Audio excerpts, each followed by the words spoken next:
Bonjour et bienvenue à ce neuvième, dixième, non, shit, c'est le dixième, j'ai pas updaté mon texte, c'est le Comment? dixième. Non, on recommence pas, je la garde, je la garde. Bienvenue à ce dixième épisode d'Histoire d'éco-communauté. À travers ce balado, on parle à différents acteurs du mouvement éco-communautaire québécois. Des gens qui gravitent autour ou qui habitent dans des éco-villages, éco-hameaux, cohabitats, communautés intentionnelles au Québec. Chaque personne et chaque communauté a son histoire et c'est ça qu'on vous propose de découvrir ensemble. Mon nom est Hugo. À côté de moi, c'est Martin. On est live ensemble pour la première fois. Allô tout le monde, oui, Comment ça va, Martin? ça va très bien. Et on a le privilège de recevoir Frédéric. Bonjour Frédéric, comment vas-tu? Allô, ça va très bien. Cool. Merci beaucoup d'avoir accepté notre invitation de te joindre à nous le temps d'un épisode. Et Stéphanie est encore avec nous aujourd'hui. Stéphanie, ça va-tu bien? Oui, salut tout le monde. Fait qu'on peut commencer, comme d'habitude, on fait un petit tour de table. Avec quelle énergie on arrive, comment on se sent. Une pratique quand même assez courante dans certaines communautés à travers le monde. Martin, avec quoi t'arrives aujourd'hui? Ah, ben ouais, je peux commencer. Euh, ben ça fait maintenant un mois environ que j'habite ici, à la Cité écologique avec vous. Mhm. C'est une belle aventure. J'avais déjà vécu avec vous, mais bon, maintenant c'est pour une plus longue période. Et ben, cette semaine, j'avais une semaine assez calme, que j'étais pas de rien avoir. Et en fin de compte, deux personnes m'ont approché. Une pour un travail en maîtrise sur la prévention des résolutions de conflits dans les communautés et de façon générale. Et une autre personne m'a contacté pour... il fait un documentaire sur l'autosuffisance et sur un des volets, c'est les communautés alternatives. Alors j'ai donné du temps, quelques heures cette semaine pour tous ces beaux projets, en parler de façon bénévole, puis encourager tous ces beaux acteurs du changement là, qui y croient, puis qu'à leur façon s'investissent. Moi, je t'ai entendu dire au buffet que tu avais une double vie, c'est de ça que tu parlais? Oui, c'est ça, mais je travaille avec vous dans la Ouais. communauté de jour et le soir, mais je travaille sur mes projets de communauté. Je parle à du monde, j'entretiens des bons liens avec plein de gens du réseau. Puis, ouais, c'est ça. C'est mon deuxième chiffre commence le soir. Cool. Merci Martin. Frédéric, avec quoi est-ce que tu arrives aujourd'hui? Euh, Moi, j'arrive avec une journée qui se voulait une journée de congé. J'étais toute seule à la maison dans notre grosse colocation. Ça arrive vraiment pas souvent. Donc là, je m'étais dit, je vais me lever, je vais écrire tu sais, quelques idées pour le podcast, puis après ça, je vais tu sais, juste comme relaxer, aller faire du ski puis tout. Finalement, écrire quelques idées pour le podcast, ça m'a pris comme 5 heures d'introspection, puis c'était tellement bien de le faire, puis Nice. j'étais tellement due, puis merci de m'avoir fait faire cet exercice-là. Fait que c'est ça. Mais après, j'ai quand même eu le temps d'aller faire du ski, de prendre un bain, d'aller me jeter dans l'eau froide. Fait que je suis quand même en forme, là. Nice, nice, nice. Steph, comment arrives-tu? Euh, J'arrive avec une petite fatigue de mes petits rushs que je me donne. Je me pousse pas mal, je trouve. Fait que, ouais, moi aussi, j'essaie de me donner des journées de congé, mais c'est pas long, ça vire en. Je me plonge, comme là, je me suis plongée dans le graphisme pour les photos couvertures d'immersion d'éco-communauté. Puis là, je suis comme déjà dans l'éco-communauté. Moi, là, je fais le graphisme, je suis dans l'événement, tu sais, l'été, puis le printemps. Puis je suis comme, ça me transporte dans le temps. Ça m'amène dans une bulle créative. Fait que je viens de me sortir tout juste, là, à 18 h, je me suis déconnectée. Mais ça faisait 3 heures, je faisais du graphisme, que je voyais pas le temps passer, je mangeais pas. Fait que j'arrive comme ça. Puis je suis très contente de, de faire le podcast avec la bande danse, la communauté La Bande Danse. Puis j'adore le nom. Puis je vais leur offrir un 10 heures d'accompagnement d'un concours qu'ils ont gagné. Fait que je vais leur faire 10 heures de consultation euh, à leur beau groupe. Oui, j'ai hâte. Nice. C'est cool. Ouais, c'est cool. C'est eux autres qui ont gagné le concours, mais en fait, on les avait bookés pour le podcast. C'est une coïncidence, on les avait bookés pour le podcast avant Ouais. qu'ils gagnent le concours. Mais c'est cool là, que vous avez ça. Vous allez sûrement avoir de belles discussions ensemble. Moi, j'arrive avec une fin de rhume. Puis là, on faisait de la chorale juste avant d'arriver. Puis là, j'étais capable d'aller chercher des notes plus basses qu'habituellement je suis pas capable d'aller chercher. Fait que j'étais comme, ah oui, il y a des avantages à avoir le rhume. Mais là, je sais que ça durera pas. J'ai une semaine pas mal occupée. Hmm, mais je suis assez serein là-dedans. Puis j'ai hâte de. Je suis content qu'on soit de retour. On a eu quand même une bonne pause d'un mois et demi. Je pense que c'est la plus longue pause qu'on a pris. Puis vraiment, j'aime ça. Cette discussion mensuelle, ça me permet de sortir de mon quotidien. Et je suis content. J'ai comme un nouveau setup. On est live avec Martin. C'est la première fois qu'on le fait live ensemble. Habituellement, on est toujours en différé. On est toujours chacun devant nos écrans d'ordinateur. Ouais, que je suis très content. Puis j'essaie en même temps une nouvelle bébelle que je me suis achetée là, qui nous permet d'être deux sur les micros en même temps. Puis en même temps, c'est la première fois qu'on fait une capture d'écran. Fait que peut-être Oui. qu'il va y avoir une vidéo disponible, podcast, mais vidéo en même temps, là. Si tout va bien. Oui. Mais à part nous qui parlent dans des micros, il n'y a pas grand-chose de spécial pour le podcast, là. C'est juste voir nos faces puis nos interactions, là. Ouais, c'est ça. Fait que merci Frédéric d'avoir accepté de venir au podcast. Moi, je te connais pas, je l'ai jamais vu avant. Qu'est-ce que pourrais-tu te présenter? T'as quel âge? Tu viens d'où? Etc. Oui, ben merci de m'accueillir. Mon nom, c'est Frédéric Schwartz. J'ai 26 ans, je viens de Québec. Le Schwartz, il me vient de mon grand-père allemand. Fun fact. Nice, cool. Puis, c'est quoi ton occupation principale en ce moment? En ce moment, je dirais que mon occupation principale, c'est travailler sur la création de l'éco-village.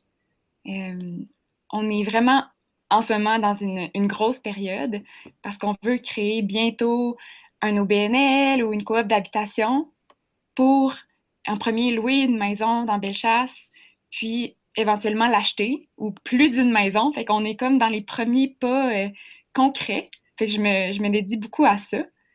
Sinon, mon occupation payée, c'est je suis serveuse dans un petit pub de région. C'est une microbrasserie aussi, c'est super sympathique. C'est vraiment une belle façon de rencontrer du monde, tu sais, le vrai monde de la place, puis aussi de m'impliquer dans ma communauté. Puis, ben, ultimement, j'aimerais ça être payée pour le travail que je fais pour l'éco-village. Cette semaine, on a parlé d'alternatives pour ça, puis ça a l'air d'être possible plus vite que je pensais. Fait que, à suivre. Ok, c'est cool.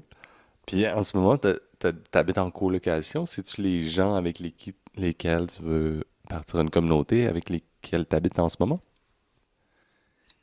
Oui, en partie. On est 5 colocataires dans la maison. Il y a deux de mes colocataires qui font partie du projet de création de l'éco-village. Puis, on a deux voisines de qui on est très proches. On considère qu'elles font partie de notre communauté. Et de ces deux personnes-là, il y a une personne qui fait partie du comité de création de l'éco-village.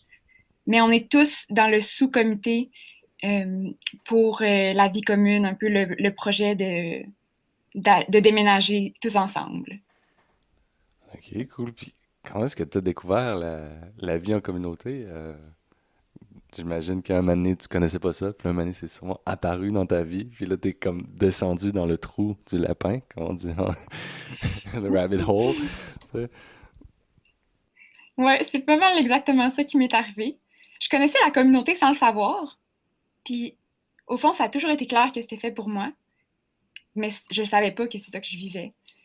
Par exemple, dans ma famille proche, tu sais, on se fait toujours des câlins, on se confie beaucoup, on parle de nos émotions, on est très proches, on fait beaucoup d'activités ensemble. Tout le monde est toujours le bienvenu à la maison. Quand j'étais jeune, mes amis étaient gâtés pourris par ma mère. Puis ma famille élargie, c'est un peu la même chose. On vient d'une branche, ben, on- notre famille est comme catholique à la base, mais on pratique plus maintenant, la plupart d'entre nous. Sauf ça garde vraiment les valeurs d'accueil puis d'entraide. Puis les parties de Noël, c'est juste de la magie.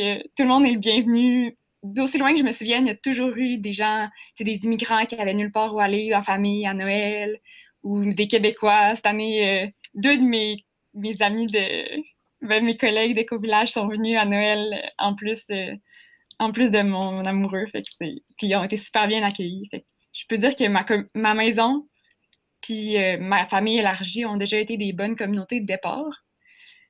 Sinon, tu sais, les camps de vacances, les voyages, quand tu te retrouves longtemps avec les mêmes personnes, puis que tu sais, tu crées vraiment des liens, c'est toujours été les plus beaux moments de ma vie. Puis j'avais toujours un énorme deuil de retourner à la vie normale après. C'est comme, bon, on retourne chacun chez soi, on va plus partager le quotidien les uns des autres.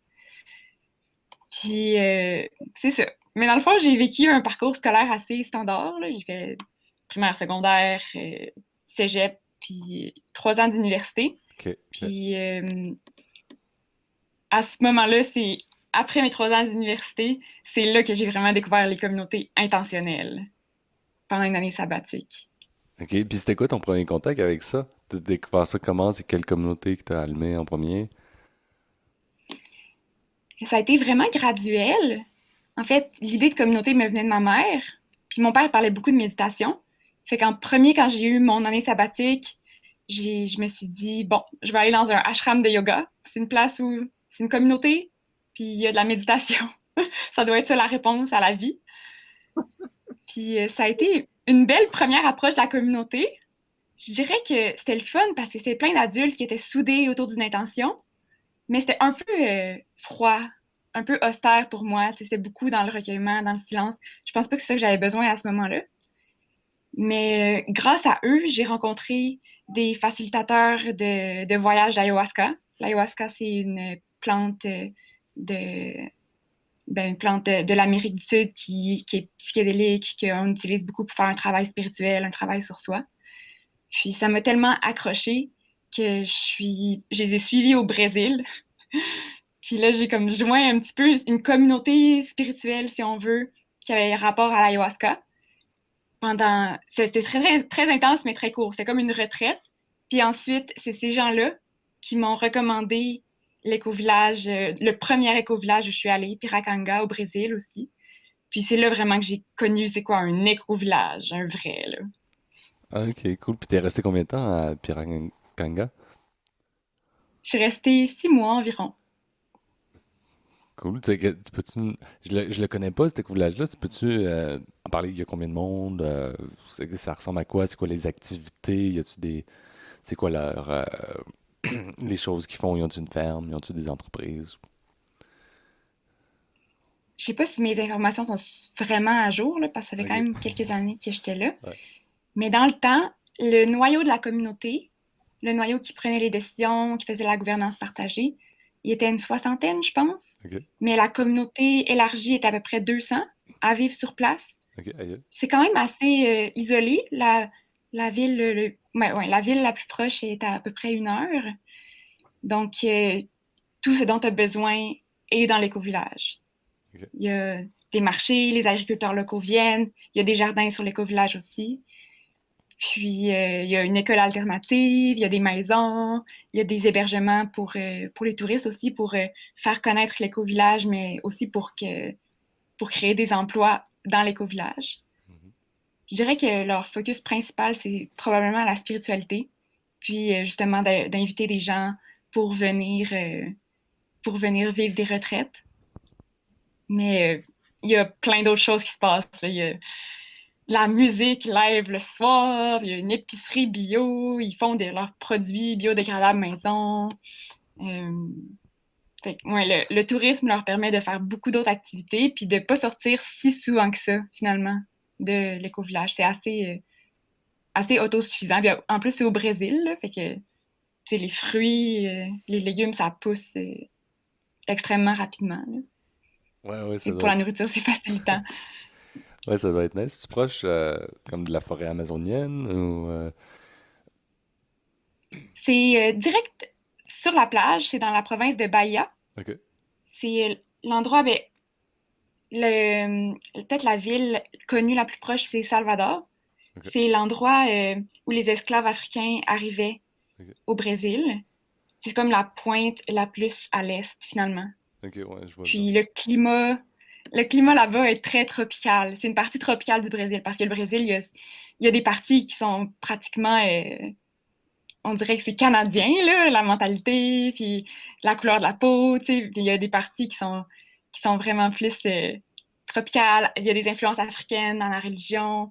Il y a beaucoup, ben, c'est de là que vient la capoeira, la danse.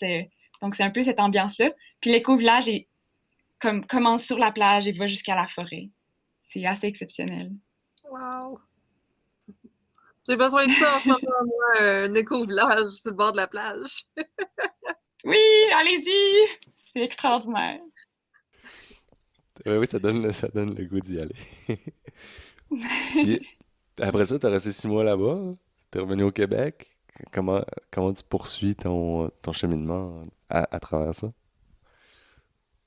Quand je suis revenue au Québec après ça, en fait, je suis revenue parce que j'avais pas le choix, parce que mon visa était déjà expiré de 12 jours. OK. Puis, je voulais vraiment pas partir. Je me sentais comme complètement à ma place. Je pense que je suis revenue au Québec un peu comme en flottant, un peu dans le déni, pour repartir tout de suite. C'est là que je suis allée à Tamera au Portugal pendant environ 1 mois et demi. OK. Puis, euh, t'avais au Portugal, puis au Brésil, ils parlent aussi portugais. Est-ce que toi, tu parles portugais? Oui, je l'ai appris en étant au Brésil, j'étais complètement en OK. immersion, là. Il y avait personne d'autre, il y avait aucun autre étranger dans les groupes dans lesquels je me tenais. C'était vraiment avec les Brésiliens, là. Mais Ah, ça prend vite quand tu parles le français et l'espagnol déjà. OK, cool. C'est cool. Puis, là, t'es allé à Tamara, puis ceux qui connaissent pas Tamara, c'est un éco-village d'environ 200 personnes au Portugal. Euh, il y a beaucoup de... La base de l'éco-village est beaucoup dans le développement humain. Je pense que leur motto, c'est de créer un monde qui est en harmonie avec celui qui nous a créés. Puis, Mhm, exactement. cet éco-village-là, moi, il me fascine un peu parce que c'est comme, on dirait qu'ils ont, à la base de leurs choses, ils ont le développement humain. Puis je pense que c'est essentiel pour avoir une communauté, puis perdurer à travers le temps, puis comme que c'est important, puis c'est à pas négliger. Puis je me demandais, tu sais, je sais pas, t'as été là juste 1 mois, un petit peu moins longtemps que à celui du Brésil, mais je me demandais, tu sais, en théorie, le développement humain est vraiment présent avec genre guérir les traumas, consolider comme les relations hommes-femmes, enlever la violence de tout ça. Puis je me disais, dans la pratique, comment est-ce que tu l'as vécu dans la pratique? Ce qui est intéressant avec Tamera quand tu vas visiter, c'est que t'es pas complètement en immersion dans la communauté. La communauté des visiteurs, c'est une communauté à part de la communauté des résidents. Ce qui était vraiment différent au Brésil où je me retrouvais complètement avec les gens du village. Donc, c'est dur un peu de parler pour eux. Il y a plein de choses auxquelles j'ai pas assisté. En même temps, on a eu beaucoup de formateurs, on a eu beaucoup d'exemples. On s'est mélangé quand même un petit peu quand on était là pendant ce temps-là, mais c'était beaucoup sous forme de formation. Fait que j'ai eu beaucoup d'informations sur c'est quoi Tamera, c'est quoi la théorie. Puis le côté pratique, c'était qu'on faisait un forum à tous les après-midi, la plupart des après-midi, mais juste entre nous.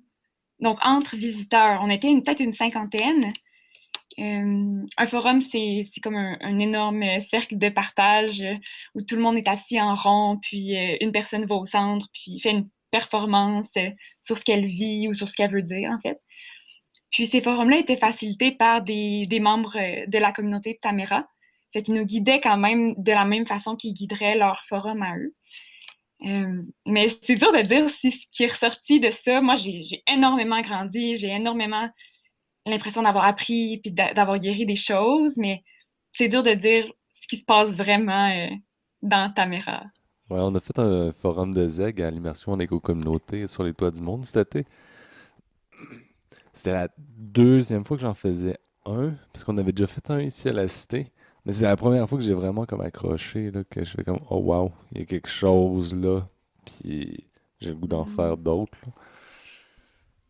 Dans l'expression authentique, le regard des gens, vraiment être à l'écoute de ce qui est là au moment présent, puis tu sais pas vraiment toi-même ce qui va sortir de là, Puis ça fait place à plein de belles choses.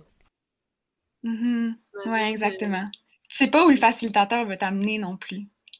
Mhm. Puis j'imagine que tu sais, ça fait partie tellement de la culture de Tamera que s'il y a des visiteurs qui sont intéressés à peut-être intégrer, faut qu'ils apprivoisent, tu sais, cette tradition-là, tu sais, cette culture-là Mhm. de se montrer vulnérable, puis de voir la vulnérabilité des gens, des membres de la communauté. Fait que je comprends qu'ils se gardent une intimité parce que si tu veux vraiment être authentique, tu sais, il faut que tu aies le safe space, tu sais, pour te laisser aller, là.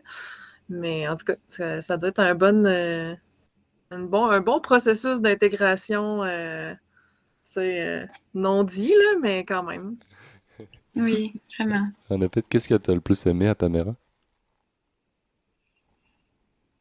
Je pense que en parlant de Piracanga, ce qui m'avait manqué, parce que j'ai l'impression que Piracanga, c'était comme la révélation de ma vie, tout était là, mais presque.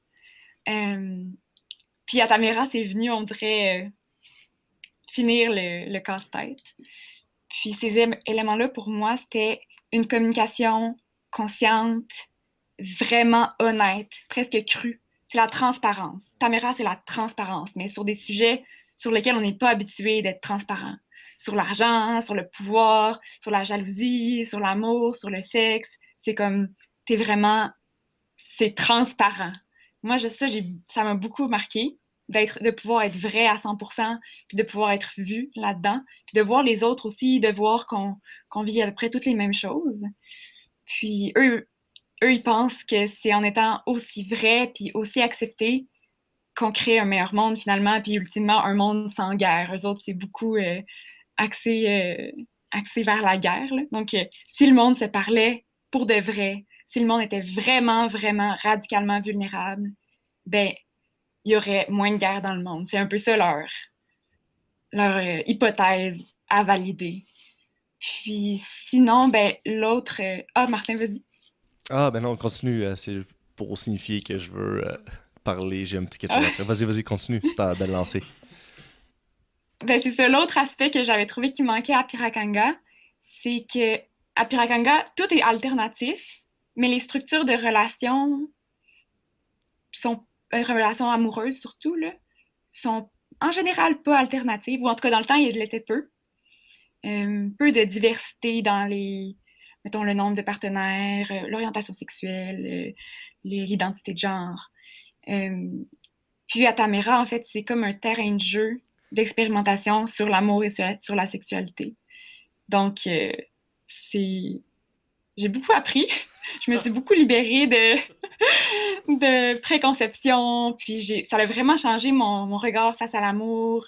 Euh, je me sens beaucoup moins comme possessive de mon partenaire maintenant. Puis ça m'a ouverte à différentes pratiques, à des pratiques disons, dans le vaste spectre de la non-monogamie éthique.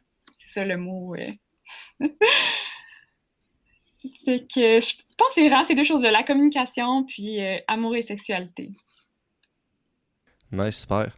Euh, Très intéressant. On n'a pas souvent parlé des relations amoureuses dans les communautés, mais comme le monde vive ça aussi dans les communautés alternatives, hein, bien sûr. Et tu as dit que à Piracanga, le volet le plus présent, c'est le côté spirituel. À Tamera, ça serait le côté social. Et dans Mhm. les écovillages, il y a deux autres volets, qui est les côtés écologiques et économiques. Est-ce que tu pourrais nous parler un petit peu de ces deux volets-là, s'il était présent, pas du tout, Euh, Étant donné que c'est deux communautés qui sont bien établies, je trouve qu'ils ont quand même pas mal exploré beaucoup des dimensions, mais c'est sûr qu'il y a toujours un focus qui se fait éventuellement. Piracanga, ça roule bien, là. Les entreprises, tout le monde qui est là est payé, ils peuvent travailler sur place, ça roule. Côté économique, ils ont leur propre monnaie, ça facilite le commerce interne. Leur monnaie est magnifique, là. C'est comme de l'argent avec des œuvres d'art dessus, c'est vraiment le fun. Euh, Sinon, à Piracanga, le volet social, je dirais qu'il est assez développé aussi, là. C'est très familial, les gens se connaissent beaucoup. Il y a toutes sortes de cercles, des cercles d'empathie, des formations qui te rendent vraiment vulnérable. Fait que de ce point de vue-là, c'est développé à Piracanga aussi. Euh, Puis environnemental aussi, c'est très développé à Piracanga. C'est vraiment une communauté écologique, mais peut-être que vous avez senti que moi, ce qui m'appelle toujours plus, c'est les relations, c'est le social. Donc, c'est pour ça aussi que je mets l'emphase là-dessus. Mais Piracanga, c'est peut-être autant développé au niveau spirituel qu'écologique. Toutes leurs constructions sont en fait ben, c'est la bioconstruction. Ils font des briques avec des bouteilles de plastique, puis tous leurs déchets que tu mets, tu sais, que tu tasses dans le fond de la bouteille pour faire des briques. Il n'y a presque aucun déchet qui sort de là. Tout est réutilisé. Il y a des méga centres de compost. C'est exceptionnel.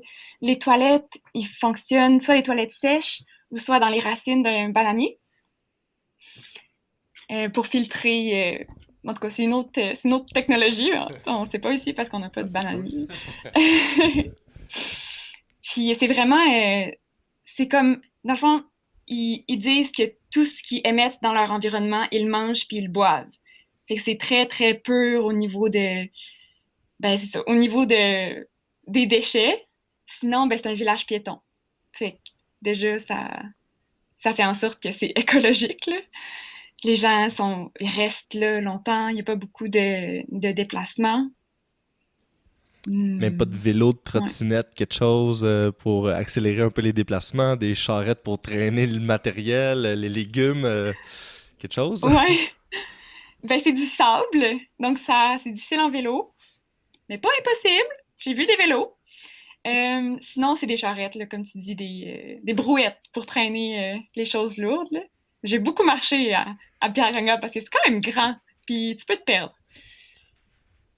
Puis sinon, je peux répondre si vous voulez pour Tamera aussi. Euh, Tamera, le côté écologique, c'est assez impressionnant en fait, parce que c'est situé dans une zone désertique du Portugal. Puis eux, ils sont arrivés là, puis ont dit on va creuser des trous pour garder notre eau. Il pleut, tu sais, c'est une affaire de fou, là. Il pleut comme 10 centimètres par année, là. Non, peut-être que j'exagère, mais c'est vraiment, il pleut pas beaucoup, il y a pas beaucoup d'eau qui circule. Puis c'est tout en même temps. Fait que s'il y a rien pour retenir l'eau, ben, ça fait juste comme, ben, s'en aller, là, puis détruire le sol encore plus qui est déjà détruit. Fait que eux autres ont fait ça. Ils ont creusé des trous pour faire de la rétention d'eau. Ça a vraiment bien fonctionné. Maintenant, ils ont des lacs qui ont tous des noms vraiment originaux. C'est genre lac 1, lac 2, lac 3.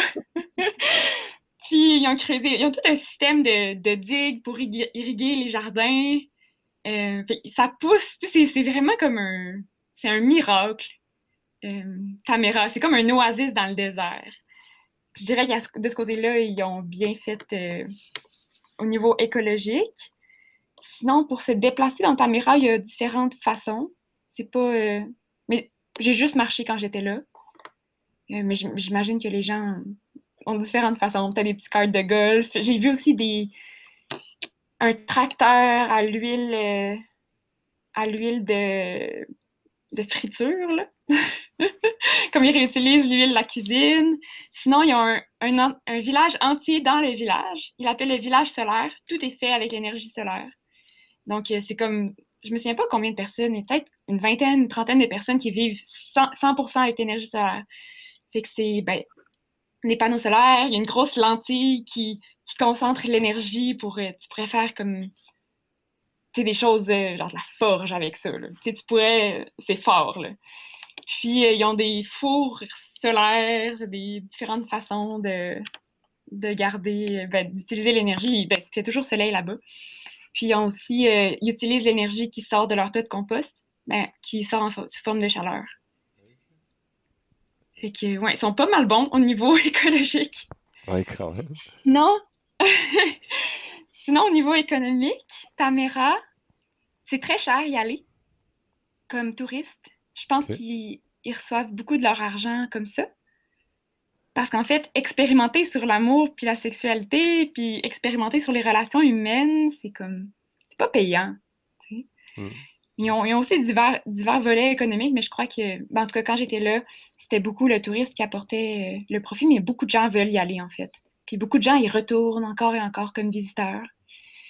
Fait que je dirais que c'est peut-être un peu moins bien développé que Piracanga à ce niveau-là, pour ce que j'en sais.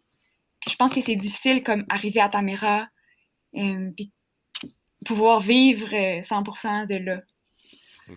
Euh, il y a quand même des emplois qui offrent, par exemple, une super école alternative, puis les profs sont payés, puis il y a quand même une économie interne intéressante. Puis au niveau de la spiritualité, à Tamera, c'est comme une spiritualité, le mot en allemand, parce que dans le fond, Tamera, c'est une communauté allemande qui pouvait plus rester en Allemagne à cause qu'ils étaient mal vus, parce qu'ils expérimentaient sur l'amour et la sexualité. Fait qu'ils sont déménagés au Portugal. La majorité des gens qui habitent là encore, c'est des Allemands. Donc la langue, il y a beaucoup d'allemand, il y a beaucoup d'anglais. C'est pas mal ça qui prédomine. Puis il y a un mot en allemand, c'est geistig. Ça veut dire mental spirituel. Puis je trouve que ça décrit bien leur spiritualité. C'est très, c'est mental. T'sais, on lit des livres, on les relit, on en parle. En même temps, on sent un petit peu ce qui se passe. T'sais, on garde nos antennes ouvertes. Mais c'est ça, c'était beaucoup, beaucoup plus mental et moins instinctif que ce que j'avais connu au Brésil. Là. On n'est pas surpris. Là. On compare aussi deux cultures qui sont très différentes l'une de l'autre, là, les Allemands versus les Brésiliens. Là. Cool. Mm. Fait que là, je te ramène à ton cheminement. T'es allé au Brésil, t'es allé au Portugal, t'es sûrement revenu au Québec. Après ça, qu'est-ce que ça t'a poussé à faire? Je suis même pas revenue au Québec. Non? Je suis un peu dans le déni encore. Je pense que je vivais sur le... C'est comme, je vis mon année sabbatique. Yes. Puis, en fait, à Tamera, j'avais rencontré une fille de l'Ouest, de, de la Colombie-Britannique, qui habitait à Salt Spring, dans une petite communauté en démarrage, ou en tout cas en grande transformation, qui essayait d'appliquer des principes de Tamera. Puis, j'étais avec ma meilleure amie Camille à ce moment-là. Puis cette personne-là de la communauté nous a invités un peu en nous disant, vous allez adorer ça, la communauté, puis on aurait besoin de vous. Vous avez vu Ok, Tamera, ouais. vous avez vu des communautés, on aurait besoin de vous parce que la majorité des gens, tu sais, c'est une communauté inspirée de Tamera, mais la majorité des gens qui sont dans la communauté sont pas allés à Tamera ou en connaissent très peu, puis ont lu les livres, mais c'est un peu dur de saisir l'essence juste en lisant des livres. Là. Ouais, ouais, ouais. Fait que t'es allé à Salt Spring Island au BC. Ouais, je serais Pour... allée, ça Ouais. avait été au milieu de la Saskatchewan, je serais allée, là. Puis là, j'arrive dans l'endroit le plus paradisiaque que j'ai jamais vu de ma vie. Ah ouais? Une petite île, c'est magnifique, c'est comme subtropical, il neige 2 jours dans l'année, puis on est en bikini en février, là. C'est... ouais. Fait qu'on est allé à Salt Spring. Quand on est arrivé là, moi, personnellement, j'ai pas eu un bon feeling en arrivant. Ok, ok. J'ai juste comme mon instinct qui a accroché. Sinon, ben, ça s'est vite dissipé quand j'ai vu ce qu'il y avait. Au fond, Aloha, cette communauté-là, c'est une propriété. Tu rentres, il y a des énormes jardins d'autosuffisance alimentaire, puis il y a un petit étang creusé aussi pour retenir l'eau un peu dans le même principe que Tamera. Ensuite, il y a une grande maison où le propriétaire de la terre habite avec ses enfants parfois, sa ou ses partenaires, puis d'autres gens, d'autres colocataires. Puis il y a différents petits styles d'habitation. Là, quand je suis arrivée, il y avait des tentes, il y avait des gens dans leur campeur, puis il y a comme un dortoir, puis d'autres chambres qui sont pas connectées. Puis il y a un autre bâtiment, le dernier bâtiment finalement, qui est une ancienne grange, c'est une énorme cuisine communautaire. Ça, c'est vraiment un plus d'avoir un si beau lieu commun. Là. Fait que c'est ça que j'ai vu quand je suis arrivée. On savait pas si on allait rester longtemps, Camille et moi. Finalement, on commence à s'intégrer, on se fait des amis. Puis ça n'a pas été long qu'on a parlé avec Greg, le propriétaire, puis sa partenaire, de, bon, est-ce qu'on peut améliorer la communauté? Comment on fait? Puis c'est là qu'on a fondé un petit groupe, on peut dire, de cofondateurs ou des gens qui allaient shaker la structure. Puis on était 8 personnes dans ce petit groupe-là. OK, cool. Est-ce que comme quand tu as parlé, quand on s'écrivait avant l'interview, ta première expérience de fonder une communauté? Ouais, Cool, comment ça s'est j'avais peu passé? d'outils. Ouais, J'étais jeune, oui, pleine d'espoir, pleine d'illusions. Tu sais, oui, oui. je revenais de l'émerveillement des éco-villages. C'est possible, on peut le faire. J'avais aucune idée comment. Je savais même pas que le livre Vivre autrement existait. Je connaissais des techniques. Je connaissais des techniques que j'avais beaucoup apprises au Brésil. Je connaissais le forum. Tu sais, je connaissais des techniques spécifiques pour aborder certains points. Bon, c'était déjà ça. Ouais. Euh, Puis ce qui s'est passé, c'est que la Terre appartenait à une personne, comme je vous l'ai dit. Mhm. Puis, en fait, cette personne-là a dit, moi, j'aimerais que la c'est que le pouvoir soit pas juste sur moi parce que je suis plus capable d'avoir toute la responsabilité sur moi. C'est un peu la prémisse de base. Nous, on était les 8 personnes qui étaient censées faire arriver ça. Puis on a OK. beaucoup travaillé là-dessus, sur, bon, changer la structure de l'intérieur, mais on a comme un peu travaillé à l'envers parce qu'on a commencé à prendre des responsabilités avant de changer la structure juridique. Comme, faites jamais ça. C'est c'est le piège Ouais. numéro un. Greg, finalement, il gardait tout le pouvoir. Puis il gardait la propriété. Tu sais, une chose intelligente aurait été mettons, fonder un OBNL, que l'OBNL rachète la terre pour que, dans les faits, le pouvoir soit partagé. Puis au fond, c'est quand ça a commencé à être... quand on a commencé à parler de sujets plus sensibles, ben, cette personne-là a juste comme fait « Oh non, finalement! Oh non, on le fait pas finalement! » Fait qu'on on a travaillé beaucoup pour finalement que ça fonctionne pas. Je dirais pas pour rien, là. Mm. J'ai énormément appris. Ouais. Mm. Non, on fait jamais rien pour rien, on est tout le temps en train d'apprendre. Puis c'est ça qui est Ouais. beau, là. Ouais, classique, un propriétaire unique. Puis si d'entrée de jeu, Mhm. la propriété n'est pas partagée, c'est souvent problématique.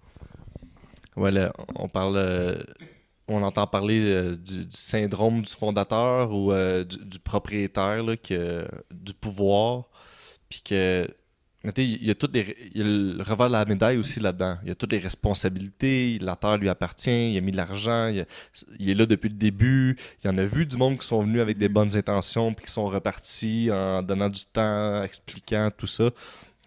Fait que c'est une lourde tâche. Et j'ai un exemple d'une amie qu'elle elle veut, sont en train de créer, je pense, l'OBNL, ou il est peut-être déjà créé. Puis elle veut laisser sa terre en fiducie. Alors la communauté puis Mhm. les gens, mais je pense que tu sais de qui je parle, là, mais je veux pas trop nommer de nom. Oui. Puis ben c'est ça, c'est que les membres de la communauté, ils font comme, hey, la propriétaire se départit de ses biens, elle va encore habiter là, ça va. Mais les membres qui sont là, comment la perçoivent la terre, comment perçoivent la leader ou l'ancienne propriétaire, si ça se fait. Mais c'est comme, hey, elle nous fait confiance, elle veut qu'on prenne des responsabilités. Puis je pense que la confiance est une grosse partie dans les relations sociales, dans les communautés, dans... Mon Dieu, j'en parlais dans le devoir de mon ami pour la maîtrise, mais la confiance, entretenir les liens, comment tu développes ça? Mais si la propriétaire donne sa terre, elle dit regarde, je vous fais vraiment confiance, on a vraiment des bons liens, Mhm. let's go, on le fait, puis on le fait tellement, puis je crois en nous, là. Voici les papiers, genre, je me suis départi de mes choses, on met une mission avec une fiducie foncière, ou, puis let's go. C'est vraiment, vraiment, je pense, une belle chose. C'est peut-être pas fait pour tout le monde, il y en a qui ont peut-être le goût de garder leur bien, un peu comme tu as dit au BC, là, c'est comme la personne, elle veut vraiment, mais au moment où ce que elle a les papiers devant elle ou est mis devant le fait accompli et comme ah en fin de compte je suis peut-être pas prêt tant que ça à me départir de mes biens, mes avoirs, ma richesse, ma fortune ou autres qui viennent avec là. Mhm.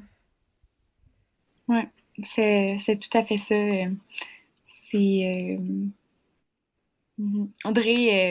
Audrey Morin, dans ses formations, elle parle de la hiérarchie naturelle. C'est Mhm. qu'il y a une personne qui est là sur la Terre pendant, pendant plus longtemps aura une certaine hiérarchie qui est normale. Elle aura plus de pouvoir que les autres, puis c'est normal. Mais quand ça devient que t'as le pouvoir parce que c'est toi qui possèdes, puis que ultimement, tu peux mettre tout le monde dehors, ben on parle plus d'une hiérarchie naturelle, on parle d'une structure de pouvoir toxique. Parce que tu te retrouves à co-créer une communauté avec ton propriétaire, ton boss, ton facilitateur de forum, ton ami. C'est comme, c'est impossible, là, je pense. Je le conseille à personne. Là.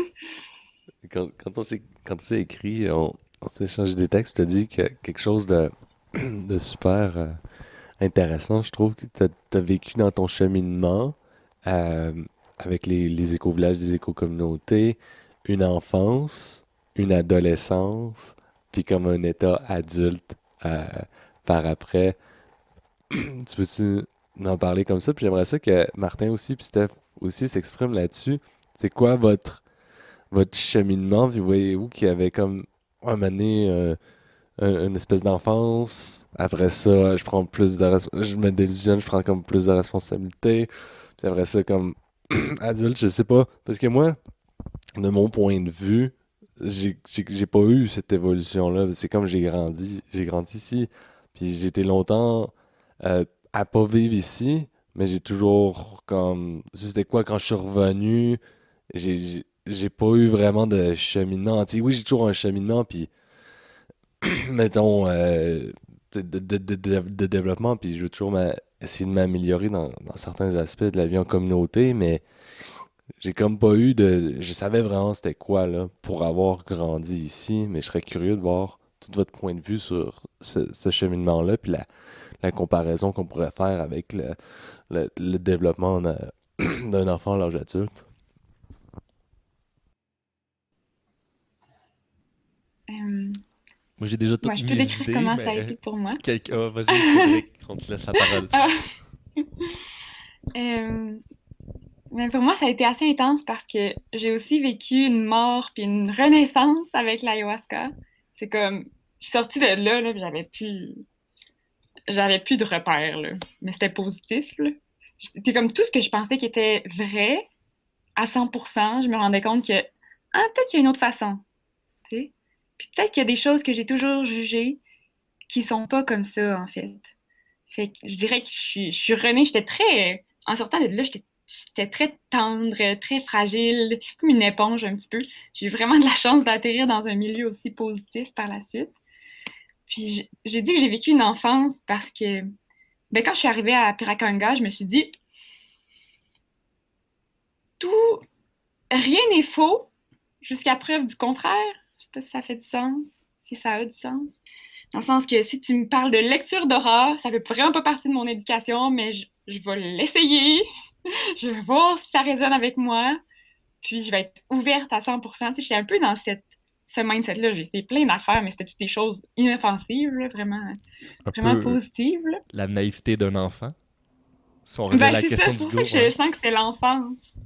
Puis en plus de ça, je vivais en famille d'accueil avec une maman, puis ses 4 jeunes enfants. Fait que j'étais vraiment comme en enfance totale. Pour moi, c'était super rafraîchissant. Je côtoyais plus d'enfants depuis longtemps là, dans ma vie. C'était hyper rafraîchissant de juste jouer puis retrouver ma nature, grimper dans les arbres puis d'aller cueillir des fruits puis d'être juste heureuse de ça. Puis ensuite, à Piracanga, j'ai vécu un peu ce qu'on pourrait dire l'adolescence de ma deuxième vie parce que j'ai joué un programme, ça s'appelle comme ça veut dire l'université, on appelait ça la uni. Puis c'est comme une université vivante pour les jeunes de 18 à 28 ans qui en fait, c'est une immersion où les gens viennent habiter ensemble. On a chacun notre chambre, mais on partage la cuisine, on partage les repas, on partage un lieu qui est plus spirituel, on partage des différentes pièces, en fait, comme une grosse coloc. Sauf que c'est sur la plage, puis t'entends les vagues de la mer, là. Puis dans cette université-là, on a été vraiment comme, pris par la main. Ces 3 mois, le premier mois, on parle de soi, on apprend beaucoup de choses sur nous-mêmes, on fait des techniques de connaissance de soi, on prend la responsabilité de notre histoire, on voit d'où on vient, on accepte un peu qui on est, puis on découvre un peu plus qui on est, ou on redécouvre.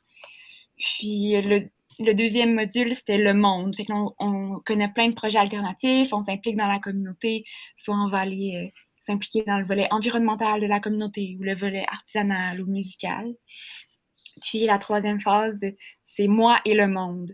Fait que là, on apprend, bon, c'est où ma place, c'est comme une identité là-dedans, quelle technique je peux utiliser pour créer des projets innovants et collaboratifs dans le monde. C'est là que j'ai appris les bases de la communication non violente, de la sociocratie. On a fait des pratiques de sociocratie. J'ai appris le rêve du dragon aussi, qui est une façon de créer des projets collaboratifs et ludiques. Puis on a fait des projets, on a réalisé des petits projets. Fait que je dirais que pour moi, ça a été comme l'adolescence. En même temps, Tamera aussi, c'était un peu l'adolescence. C'est comme communication différente, amour, sexe, un peu comme adolescence encore. C'est encore des découvertes, puis je me situe un peu là-dedans. Puis je dirais que ensuite, le début de l'âge adulte, une espèce de transition pas harmonieuse du tout, ça s'est passé dans la communauté dans l'Ouest, où là, j'ai pris une méchante débarque. J'ai appris plein de choses. J'ai appris que c'est pas magique de vivre en communauté, c'est pas magique de dire qu'on a une vision commune. J'ai appris que pas tout le monde est toujours plein de bonne volonté. J'ai appris que tu peux faire des dépressions même si tu as une vie spirituelle active puis une communauté qui te supporte. J'ai appris que tu dois travailler, pas juste travailler sur une ferme gratuitement, mais que tu dois travailler pour avoir de l'argent, pour pouvoir soutenir ton mode de vie. Tu sais, j'ai comme tout réappris ce qu'on m'avait toujours appris. Là. Ma mère, elle écouterait puis elle me dirait, ben voyons, j'ai tout appris ça. C'est ça, j'ai comme réappris un peu en faisant la balance entre mon ancienne vie puis ma nouvelle vie. Puis c'est vraiment depuis que je suis revenue au Québec, j'ai pris une grosse débarque, j'ai fait une grosse dépression, là, ma première vraie grosse dépression. Je suis revenue au Québec pour me soigner. Puis je suis revenue comme aux racines, là. Puis de là, je suis repartie un peu gros, parce que j'étais dans mon ancien monde, mais j'étais un peu une nouvelle moi, et qu'il n'y avait il y a pas de correspondance énormément, là. Même si mon ancien monde avait aussi évolué, là, évidemment. Puis que ça a été de me faire des amis, de voir du monde, bon, c'est qui un peu ma tribu, commencer à créer ça, trouver un emploi stable, créer de l'abondance financière. C'est un peu trouver le milieu entre ce que j'avais vécu puis la vraie vie finalement. Puis j'étais très contente aussi de revenir au Québec, de créer un projet au Québec. Puis là, je me sens adulte. Je me sens autonome dans mes projets, dans mes finances. Je crée ce que je veux créer dans le monde, lentement mais sûrement, là. J'évolue avec mes amis de vie, j'ai l'impression. Je crée un réseau au Québec. Je me sens vraiment comme une adulte. Je suis plus une petite enfant un peu victime du système au Québec, là. J'ai découvert l'envers de la médaille.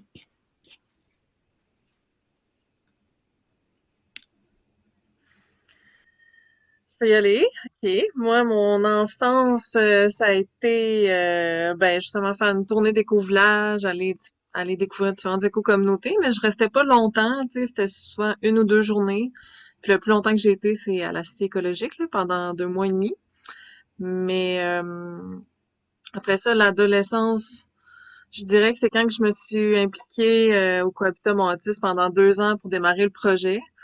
Fait que là, tu sais, je voulais, tu sais, un peu déployer mon leadership là-dedans, avoir des initiatives, puis être autonome dans mes initiatives, le go, go, go. L'ado rebelle, let's go. Ouais, l'ado rebelle. En plus, j'étais pas légale avec ma mini-maison là-bas, là. Fait que, puis, on faisait des immersions pendant la pandémie, mais en tout cas, autre sujet. Mais c'est passé. On n'a pas regretté. Mais je pense que de voir que le projet a pas marché, je pense que c'est en quittant le cohabitat que là, un peu comme quand on vit une peine d'amour de notre premier amour, tu sais, là, j'étais comme un peu, ah, comme un peu désillusionnée, oui, beaucoup, mais amère de m'être autant investie puis comme y avoir cru. Euh, Fait que là, je pense que je suis comme dans ma phase, comme entre ado puis adulte. Je me considère même pas encore adulte là-dedans parce que j'ai pas la stabilité financière comme je le souhaiterais. J'aimerais qu'il y ait plus d'abondance pour être capable de mettre de l'argent de côté, pour investir, pour des projets communs. Tu sais, je sais que ça coûte quelque chose d'intégrer une éco-communauté. Il faut qu'on mette notre argent en commun à un moment donné. Fait que pour l'instant, j'ai comme pas cette capacité-là. Puis j'ai comme un peu, je me suis un peu refermée je suis un peu retournée dans mon mode de vie individualiste depuis que j'ai quitté le cohabitat parce que là je suis comme, ok, je travaille autonome, puis là c'est comme, il y a comme une espèce de, de, de, de volonté de faire les choses seule pour me prouver un peu à moi que je suis capable, mais une volonté d'être soutenue puis d'être plus, d'avoir, d'avoir un terreau plus fertile. C'est comme si j'avais planté mon jardin trop vite. Là, j'ai comme fait, wow! Là, j'ai comme pris un coup de maturité, j'ai fait comme, je vais mettre du compost, puis je vais attendre un peu, puis je vais mettre genre ça d'épais de feuilles, puis je vais attendre un peu, puis après ça, tu sais, je vais continuer genre d'enrichir mon sol, fait que je suis comme là-dedans, mais je sais pas c'est quoi le côté adulte d'éco-communauté, tu sais, je sais même pas si Hugo, tu sais, Hugo, il est full curieux, il est comme un enfant encore, tu sais, il veut découvrir le monde, genre, je suis comme, on l'atteint-tu un jour, le Ouais. côté adulte dans dans notre Probablement que dans l'esprit des cycles des communautés, on fait adulte, ado, tu sais, tu fais enfant, ado, adulte, tu reviens enfant, ado, adulte, tu reviens enfant, Mhm. ado, adulte. Ouais. Puis même dans une vie individuelle aussi, j'ai l'impression qu'on vit toujours un peu ce cycle-là par rapport à différents sujets aussi, là. Mm. Oui, c'est Et très... puis avant que quelqu'un d'autre prenne la parole, je me sens le dos qui me fait mal, fait que je vais vous quitter. Malheureusement, j'ai besoin de bouger une dégourdure puis me décoller de l'écran, là, fait que je suis désolée de couper ça, mais j'essaie d'être plus à l'écoute de mes besoins. Fait que je vais vous dire une excellente soirée, puis bye tout le monde. C'est bien correct. C'est bien correct, ben Stéphanie. Merci d'avoir été là pour le temps que Bye t'étais. Stéphanie. Salut. Merci. All right. Ben, on peut continuer, même si Steph est pas là. Ouais. Euh, alors, les phases de la vie. Je dirais, là, quelques années, mon enfance aurait été avec une nouvelle gang d'amis où un de nos amis parlait de permaculture. Il étudiait en permaculture. On allait toujours chez lui dans sa cour où il faisait l'agriculture. Puis on était une petite gang d'amis qui faisait ça. Puis on tripait ensemble. Je disais, hey, c'est-tu possible de vivre comme ça? Hey, ça serait le fun de s'acheter une terre, une vieille ferme, quelque chose, puis qu'on vive ensemble. Puis on pensait de ça, puis lui, il nous parlait de earthship, de permaculture. C'était des concepts totalement abstraits pour moi que je connaissais pas du tout dans le temps. Et on a commencé c'était très juvénile, là, à se faire des cercles. Puis on disait, toi, t'es bonne dans l'eau parce qu'elle faisait de l'osmose inversée. Ah, elle, ça va être la fille de l'eau. Puis on a notre jardinier, notre agriculteur. Puis on faisait des tours de table avec du monde online virtuel. Ah, toi, tu serais quel genre de personne? Comment tu t'impliquerais dans cette vie-là? Moi, j'étais le gars des relations sociales, que je connecte le monde. Puis c'est ça que je fais maintenant, mais bon. Euh, mais il y avait quelque chose de très, très juvénile. Puis on sait pas que ça existe déjà à travers le monde, dans plein de communautés. Fait que ça a été mon enfance. Mon adolescence, je dirais, c'est grâce à Stéphanie qui m'a fait. J'étais dans un vivon en éco-communauté au Cohabitat Mont-Otis. Et là, j'ai fait OK, ça existe, ce monde-là. C'est présent. Il y a du monde qui vit ensemble de façon alternative sur plein de volets. Là, j'ai fait OK, ça existe. Puis, wow, j'ai tout de suite vibré tout ça. Là. J'ai dit comme OK. Et c'est là que j'ai peut-être commencé ma transition. Je suis venu à une porte ouverte à la cité écologique. J'ai commencé à vouloir faire le EDE. Et là, en seulement une année, je sais pas trop, j'ai peut-être maturé très vite, mais en une année, j'ai passé de néophyte qui connaît absolument rien dans ce monde-là à formateur. Je donnais déjà, lors du deuxième vivon, je donnais des formations. J'ai remplacé Nebesna qui est resté à la cité, puis moi j'y étais, puis j'ai donné sa partie. Puis la deuxième année après, ben là, je donne le cours de EDE, je remplace Nebesna. Puis je suis comme, OK, c'est vraiment une belle adolescence riche que tu apprends, puis tu grandis. Et Là, Stéphanie a dit qu'elle se voit même pas comme adulte. Fait que je suis comme, oh, je suis adulte. Mais peut-être un jeune adulte que ben, l'année passée, j'ai essayé de démarrer ma communauté, ben, en groupe, bien sûr. Ça a été tout un défi sur plein de volets, extrêmement riche, par exemple. Là, je vis en communauté. Depuis un an, je suis parti de chez nous, j'ai plus de maison. Je vis vraiment dans plein de communautés, puis je le vis, là. Je, je le vis, j'ai des projets, je fais vivre ça. Fait que j'ai un début de vie adulte de personnes qui vivent en communauté. Peut-être pas dans une nécessairement, mais dans plusieurs. Puis, ouais, je préfère ça comme comparaison sur cette super question, Hugo. Merci beaucoup, c'est vraiment riche. Cool. Yes, merci à tout le monde d'avoir participé. C'était le fun de voir. Et c'est authentique. C'est quoi la bande danse? Quand est-ce que vous avez commencé? Où est-ce que vous allez? Et surtout, d'où vient le nom? Grosse question, ça. La bande danse, c'est un petit comité de, au début, 3 personnes. Récemment, on est devenu 4.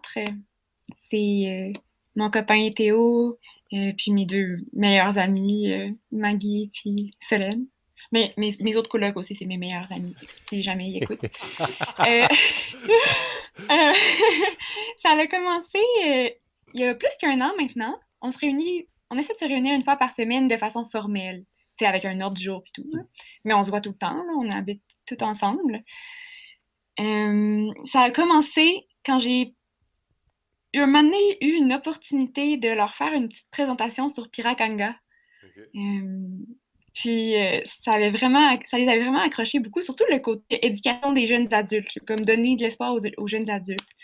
Puis ça a été comme vraiment le début. Puis là, on s'est dit, bon, pour donner de l'espoir aux jeunes adultes, puis aux enfants, ben, il faut aussi tout avoir les autres volets que Piracanga ont. Tu sais, Mhm. un petit Ouais. plus grande autonomie, la connexion avec la nature, tout ça. Fait que ça a commencé tranquillement, je dirais. On a passé beaucoup de temps à aligner nos visions, à parler d'éco-communautés. On est allé visiter des éco-communautés au Québec, puis on est allé à Earth Haven en Caroline du Nord. Ça nous a beaucoup aidé à tisser, à faire notre colle, là, finalement, de communauté. Puis c'est ça. Là, on est rendu presque au concret, c'est excitant. Puis le nom, Ouais. euh, un moment donné, pendant une réunion, Théo, il est arrivé, il a dit, j'ai le nom de notre éco-village. Ça va s'appeler Terre d'abondance. Puis là, nous, on a dit Alléluia. Fait qu'on était super contents. Là, on appelait notre chat Terre d'abondance. Ça, pendant super longtemps, on se référait au projet comme Terre d'abondance. Puis est née la blague parce que en tout cas, Célène est française. Puis, elle lisait avec l'accent du sud de la France. Fait que ça fait comme la bande danse. Puis là, on a créé la bande C'est très danse. drôle. C'est très drôle. Wow. Puis ça l'a pris, là, je pense, 4-5 réunions avant qu'on puisse le dire sans éclater de rire. Ça a été comme le running gag. En tout cas, on est des petits fous, là, toute la gang. Là, on Ouais. rit énormément aussi dans nos réunions. Euh, C'est de là que ça vient. Puis finalement, on s'est rendu compte qu'à un moment donné, un de nous a eu la brillante idée d'aller vérifier si Terre d'abondance, ça Ouais. existait déjà. Et ça existe déjà! Ben oui, ben oui. Fait qu'on a plus de nom. Ouais. Ouais, sûrement que c'est très commun, Ouais. Terre d'abondance, pour plein Ben oui. d'entreprises ou d'organismes à travers le monde, là. Mais la Mhm. bande danse, ça, La c'est bande danse. ça, La c'est bande unique, danse. là. Ça, c'est unique. Puis on a même une chanson. Si jamais. On s'est dit qu'on pourrait même l'enregistrer pour votre podcast, si vous voulez la mettre à la fin, là. Oui. On a Oui, un hymne. oui, absolument. Absolument. Oui, envoie-moi ça, je le mets dans le montage, n'importe quand. Puis, je te ramène. Vous êtes allé visiter Earth Heaven. T'as rencontré Diana Leaf. J'imagine que tu savais un peu c'était qui avant, que tu avais déjà lu un peu, puis que tu savais que c'était une figure assez importante du mouvement. Comment est-ce qu'elle était? C'était quoi ton impression? Comment ça s'est passé? Ce qui est assez comique, c'est qu'on a un peu choisi Earth Haven parce que Diana était là. Parce que si l'experte des éco-communautés habite là, ça doit être vraiment une bonne communauté. Ouais. C'est ça qu'on s'est dit. Entre autres, là, on a vraiment analysé d'autres critères aussi. Puis, c'est une autre personne qui faisait le lien avec nous. Puis, pour notre visite à Earthaven, on est arrivé vraiment en mode investigation, là.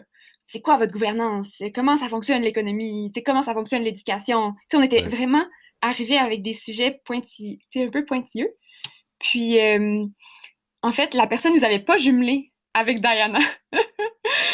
Puis, bon, on a comme accepté, ça fait long. On s'est dit, on va bien la croiser un moment donné. Puis, un moment donné, il y a un des gars, des fondateurs qui devait nous rencontrer, qui a oublié de venir. Donc, on était dans l'espèce de magnifique salle commune de Earthaven. Puis on a trouvé un bottin, puis on a appelé Diana Nice. Nice. pour la rencontrer pendant cette plage horaire-là, finalement. Tu sais, on avait une visite assez intense, on n'avait pas beaucoup de temps libre. Ouais. Fait que finalement, on l'a juste vu une petite heure. C'est une personne absolument adorable, jasante, très humaine. Elle nous a surtout parlé de la sociocratie. J'ai l'impression que vraiment, en ce moment, c'est son sujet de Mm. recherche prédominant. Elle a même dit qu'elle allait Nice. écrire un autre livre sur la Nice. sociocratie. Ok. En tout cas, Audrey je sais pas va si aimer c'est un ça. scoop. Ouais, je sais pas. En tout cas, des fois, je dis trop d'affaires. Mais sûrement que c'est pas un scoop si elle nous l'a dit. Puis c'était vraiment... c'était super encourageant. Puis on était un petit peu en mode groupie. On lui a fait signer notre livre. Nice. Ah ouais, c'est drôle, c'est cool. C'est cool. Ouais. C'était assez comique, là. Puis elle parlait un peu en français. Elle nous parlait de... Tu sais, elle a beaucoup d'amour pour le Québec, là, j'ai senti, pour Ah, super. différents alliés, là. Puis, juste question de compréhension. Euh, Toi, personnellement, tu as été voir plusieurs communautés, mais là, à Earthaven, parce que ça fait vraiment pas longtemps, mais là, vous avez décidé avec la band dance d'y aller tous ensemble. Tu as été Ouais. avec Maggie, il me semble. Tu as été avec Théo Et Solène, ouais. et Solène. Wow, ok, les quatre, vous avez dit, hey, on va faire notre projet, donc on va faire une immersion ensemble dans un autre, ben, aux États-Unis, dans une autre communauté, puis on va le vivre, puis on va voir si notre colle est solide, là. Mhm. Ouais, ça a vraiment été bon pour notre col. C'était extraordinaire de voyager ensemble, de vivre ensemble, finalement, le quotidien. Puis, pour moi, c'était vraiment important qu'on aille toutes dans une communauté ensemble, puis qu'on ait une référence commune de quelque chose qui est très avancé. D'ailleurs, on veut venir à la Cité écologique. On est en contact avec Nebesna pour ça. Ah oui? On recommence les visites Je pense guidées qu'on pourrait bientôt? avoir... Oui. Oui, ça s'en vient, là. Puis, on viendrait encore tous les quatre. Je pense qu'on avait choisi Earthaven parce qu'on voulait faire un voyage. Finalement, on avait du temps. Tu sais, en novembre, personne ne fait rien. Maggie était en année sabbatique de ses études. On s'est dit, OK, là, on a une période, on va aller loin.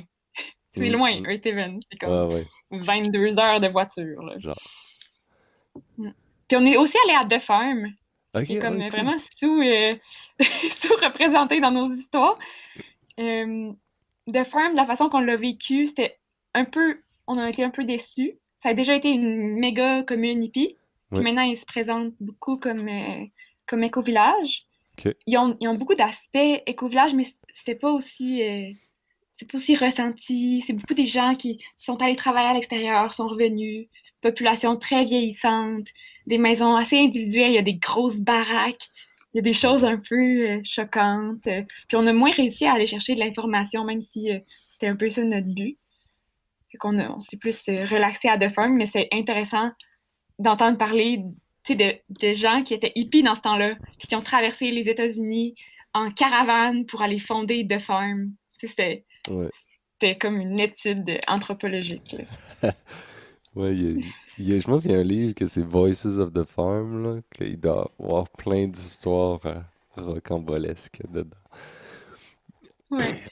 Fait que là, avec l'abondance, vous êtes rendu en train d'essayer de créer un OBNL là, pour éventuellement acheter quelque chose. Mhm. Notre choix n'est pas arrêté encore sur OBNL ou Coop, mais ça s'enligne pour être un OBNL. La semaine prochaine, Théo et moi, on va aller visiter la nuée. Parce que c'est comme son démarrage, c'est un OBNL, on veut poser des questions. On n'est jamais allé aussi pour connecter avec eux. On avait bien aimé la formation sur les cercles restaurateurs qu'Atlantis et Solange Oui, oui, ça mange. avaient donné. Ouais, puis c'est ça, on les connaît pas. Fait qu'on va aller les rencontrer. On est rendu là, on prend de l'information, puis on est en contact aussi avec les acteurs importants de notre milieu. Euh, surtout en ce moment, la Tresca, c'est la table régionale d'économie sociale de Chaudière-Appalaches. On commence vraiment à prendre contact avec les acteurs, à se faire connaître. Notre post Facebook, c'est la première apparition publique. On commence à penser à ouvrir nos réunions pour des observateurs. On est comme rendu là. Mais c'est ça. Il reste beaucoup de travail. Il reste à rédiger une vision, mission comme béton, parce qu'on a à peu près la même vision, mission, mais on a vraiment de la misère à comme synthétiser. Ça, Stéphanie, on va lui demander de nous aider là-dessus. Ensuite, il va falloir rédiger un processus d'adhésion, une procédure de résolution de conflit, les différents types de membres. T'sais, tout ça, c'est des conversations qu'on a depuis 1 an, mais on n'a pas pris de décision. Puis, aussi, ce qu'on travaille beaucoup en ce moment, c'est qu'on se fait former en sociocratie par Audrey. Puis, toutes nos réunions, on les fait en sociocratie. Ça va super bien à ce niveau-là. Wow. C'est très hot. Parce que je me rappelle que tu es venu à un des ateliers de vivant que Stéphanie a donné que je donne avec Stéphanie là, sur les étapes de démarrage des communautés. Tu t'impliques vraiment beaucoup. Vous avez des réunions.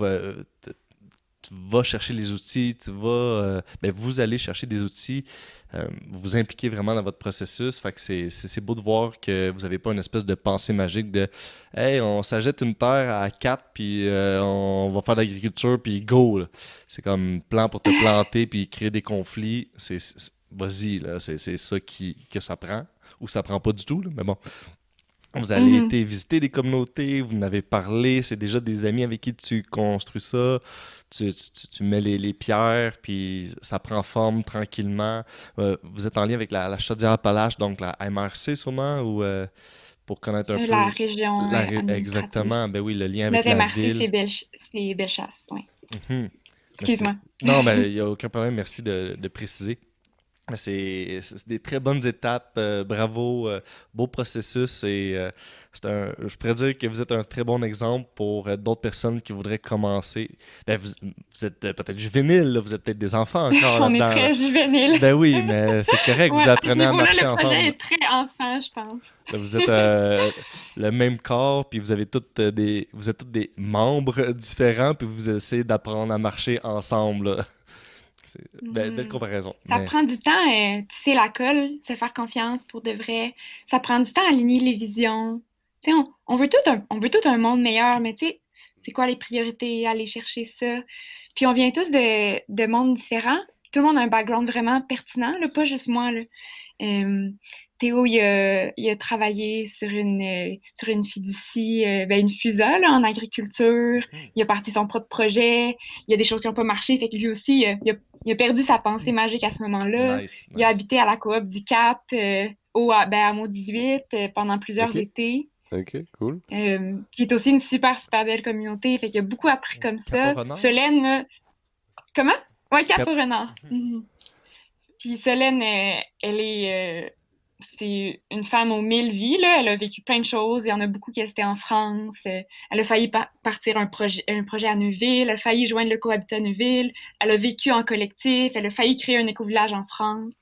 Elle aussi, elle avait peu de naïveté. En fait, c'est la moins naïve, je dirais. Puis Maggie, son expérience lui vient davantage du milieu académique. C'est vraiment intéressant. Elle étudie en anthropologie. Puis elle a aussi fait énormément de voyages, elle découvre beaucoup la culture alternative du Québec, puis elle étudie en fait la culture alternative parce qu'elle se spécialise en conservation de l'environnement. Et tout ce qui est en lien entre la conservation de l'environnement et l'humain, finalement. Wow!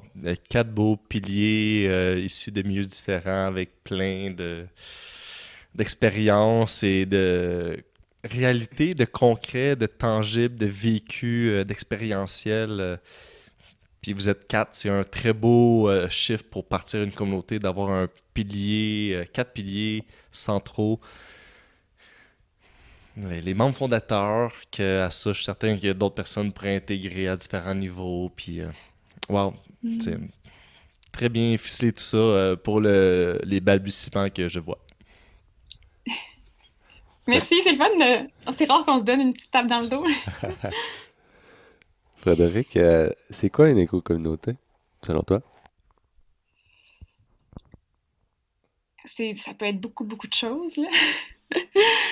Euh, c'est, pour moi, c'est un groupe de gens qui se réunissent, qui vivent en proximité. Je pense que pour moi, la proximité est vraiment importante.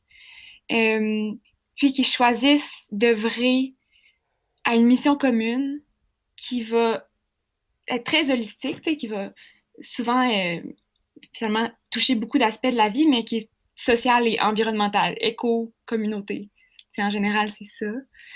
Ça peut être autant en ville, tu sais, un petit quartier, que ça peut être nous, comme nous, en campagne, qu'on veut éventuellement acheter une terre puis construire. Les communautés autochtones, c'est un bon exemple d'éco-communauté. Euh, Puis, il y a aussi un maximum de personnes. Je pense pour moi, c'est important dans la définition.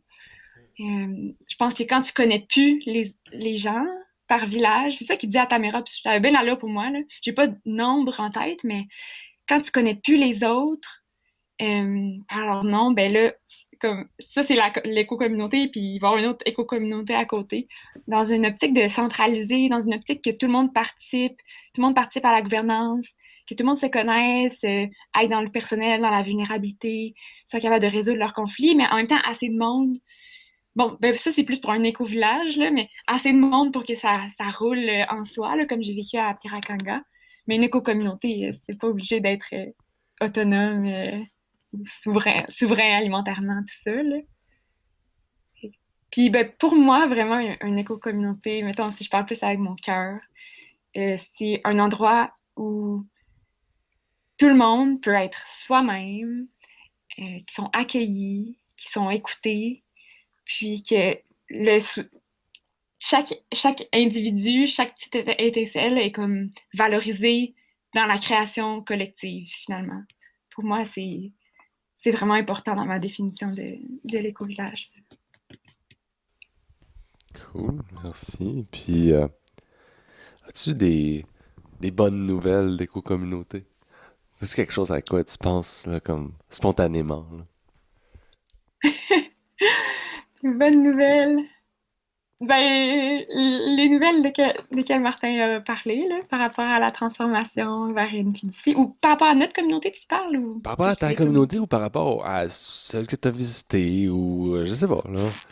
C'est une nouvelle question que j'apporte, puis je voulais pas comme demander à tout le monde à tous les épisodes.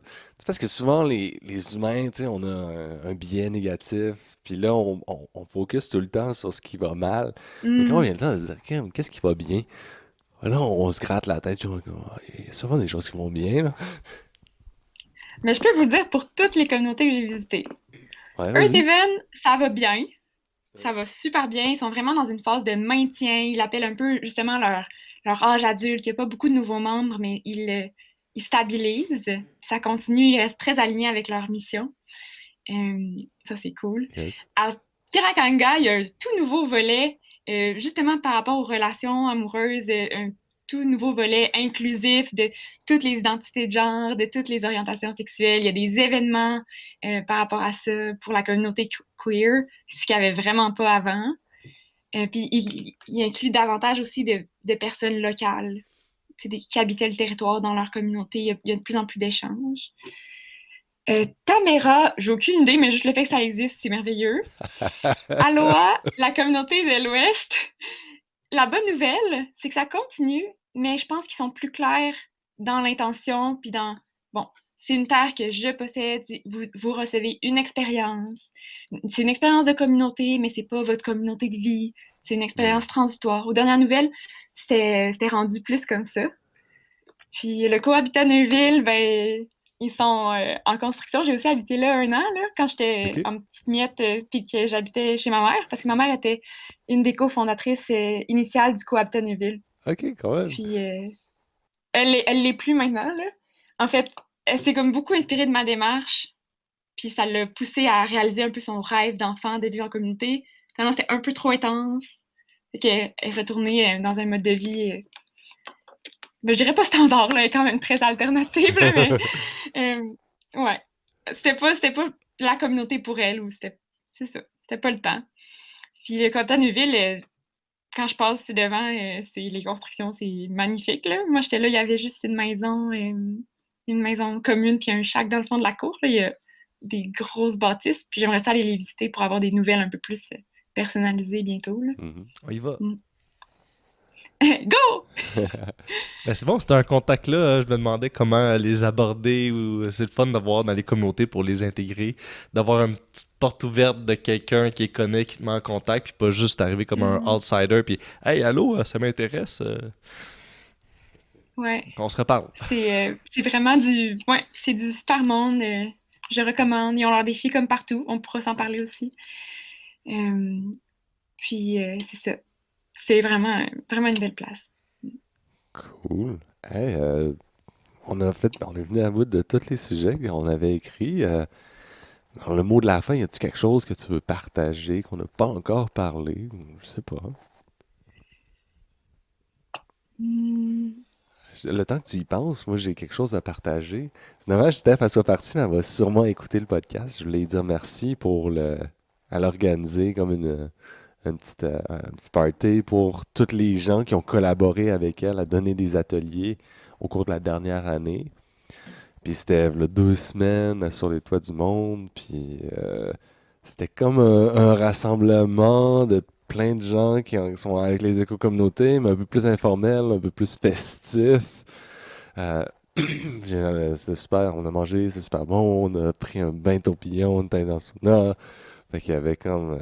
C'était, c'était vraiment le fun des contracts. Puis je trouve que ça nous permettait de créer des liens plus que ce qu'on fait d'habitude. Tu sais, habituellement, c'est plus structuré quand on se voit, puis c'est des ateliers, petites affaires. Fait que j'ai bien aimé ça. Fait que merci, Steph. Je sais que tu vas l'écouter plus tard. Puis j'ai bien aimé ça, puis j'ai trouvé ça super bienveillant que tu fasses ça pour tout le monde. Puis c'était comme très open. C'était comme, ah, venez, je vais vous faire un souper, puis tout ça. Puis c'était comme, finalement, on a tout un peu contribué, mais c'était contribution volontaire, comme souvent les ateliers de Stéphanie sont. Fait que j'ai trouvé ça très transparent et authentique, puis bienveillant. Puis je voulais t'en faire part, Stéphanie. Fait que merci beaucoup. Merci Steph, moi aussi j'étais là. Ben, on l'oublie, il y a beaucoup, tu dois t'en rendre compte en ce moment, Frédéric, avec vos réunions hebdomadaires chaque semaine, là, ça prend du jus de cerveau, puis on oublie souvent que on se réunit pour avoir du plaisir là-dedans, puis créer quelque chose de le fun et d'agréable. Puis on oublie des fois le côté festif ou comme festif mais officiel. C'est comme hey, on se donne un moment, on fait une fête, puis là on parle pas de tous nos projets, puis toutes nos idées là. C'est comme juste on a du fun ensemble, puis on a des bons liens, puis on vient voir sous un autre angle la communauté puis la vie ensemble. Mhm. Ouais, Diana, elle l'a dit. Elle a dit pour qu'il y ait une écoute de communauté, ça fonctionne. Ça prend 3 choses. Ça prend la colle sociale, qui est ce dont tu parles, une gouvernance, puis traiter le projet comme un projet. C'est quasiment comme une business, tu sais, d'être sérieux, finalement. C'est un peu. Puis que la sociocratie, c'était comme un peu ce qui aidait tout ça à se déployer. Nice. Puis ça m'a fait penser aussi à la technique Le rêve du dragon, qui est pour moi un outil, c'est vraiment un outil qui m'est cher. C'est beaucoup axé sur les cycles.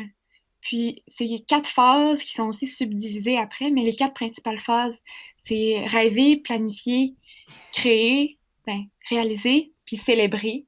Puis on a tendance souvent à oublier les 2 premières phases de rêver puis de célébrer. Puis célébrer, c'est comme tu dis, c'est de faire des fêtes, mais c'est aussi de dire, OK, c'était ça nos bons coups, good job. Ou comme, on a appris ça, hein? En tout cas, on se relève les manches. Puis ça a été vraiment inclus vite dans notre projet. Donc, j'ai beaucoup de gratitude pour ça. On se permet de rêver, on se permet d'être fou, là. Solène, elle appelle ça l'énergie de la connerie. On en a beaucoup, ça. L'énergie de la connerie. Puis le fait de vivre ensemble, ben, déjà, tu sais, c'est facilitant pour créer ces moments-là. Parce que si tu te réunis déjà une fois par semaine avec tes cofondateurs à distance, Puis là, il faut aussi se réunir pour, tu sais, en Ouais. présence, pour vivre des moments, ça peut être intense, là. Nice. Très, très hot. On en parlera plus en détail du rêve du dragon. C'est bien ça, le rêve du dragon? Oui, Puis, c'est ça. ouais, mais c'est super. Les cycles, tu sais, on fait partie de la nature, puis autant que les 4 saisons, les cycles sont partout. Alors, c'est le fun de. Il y en a dans les communautés aussi, là, qui ont. Comme tu viens de très bien expliquer ça, là. C'est le fun de mettre un mot sur ça. C'est une belle image, le rêve du dragon. Merci beaucoup, Frédéric, d'avoir été là. Je suis très content de t'avoir rencontré virtuellement. Je suis sûr qu'on va se rencontrer physiquement bientôt. Puis, bonne chance. Non, pas bonne chance, bon succès. C'est juste quand on se prépare bien, puis quand on fait les choses de façon réfléchie et avec cœur et avec intention et avec plein d'affaires. Je vois, je vois un bel avenir là, pour votre terre d'abondance.